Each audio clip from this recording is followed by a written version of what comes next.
'Twas the night before Christmas, when all through the house not a creature was stirring, not even a mouse. The stockings were hung by the chimney with care, in hopes that St. Nicholas soon would be there.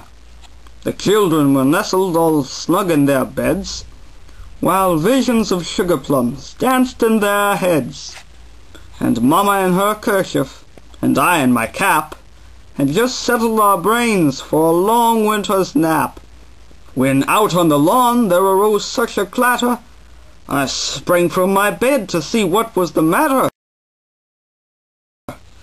Away to the window I flew like a flash, tore open the shutters, threw up the sash. The moon on the breast of the new-fallen snow gave the lustre of midday to objects below, when what to my wondering eyes should appear but a miniature sleigh and a tiny reindeer, with a little old driver so lively and quick, I knew in a moment it must be Saint Nick. More rapid than eagles his coursers they came, and he whistled and shouted and called them by name. "Now Dasher, now Dancer, now Prancer and Vixen, on Comet, on Cupid, on Donner and Blitzen, to the top of the porch, to the top of the wall. Dash away, dash away, dash away all!" As dry leaves that before the wild hurricane fly, when they meet with an obstacle, mount to the sky, so up to the housetop the coursers they flew, with the sleigh full of toys, and St. Nicholas too. And then in a twinkling I heard on the roof the prancing and pawing of each little hoof. As I drew in my head and was turning around, down the chimney St. Nicholas came with a bound. He was dressed in all fur from his head to his foot, and his clothes were all tarnished with ashes and soot.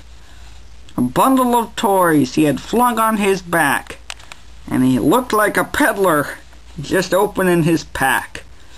His eyes, how they twinkled! His dimples, how merry! His cheeks were like roses, his nose like a cherry. His droll little mouth was drawn up like a bow, and the beard on his chin was as white as the snow. The stump of a pipe he held tight in his teeth, and the smoke, it encircled his head like a wreath. He had a broad face and a little round belly that shook when he laughed, like a bowl full of jelly. He was chubby and plump, a right jolly old elf, and I laughed when I saw him, in spite of myself. A wink of his eye and a twist of his head soon gave me to know I had nothing to dread. He spoke not a word, but went straight to his work, and filled all the stockings, then turned with a jerk, and laying his finger aside of his nose, and giving a nod, up the chimney he rose. He sprang to his sleigh, to his team, gave a whistle, and away they all flew like the down of a thistle. But I heard him exclaim, ere he drove out of sight, "Happy Christmas to all, and to all a good night!"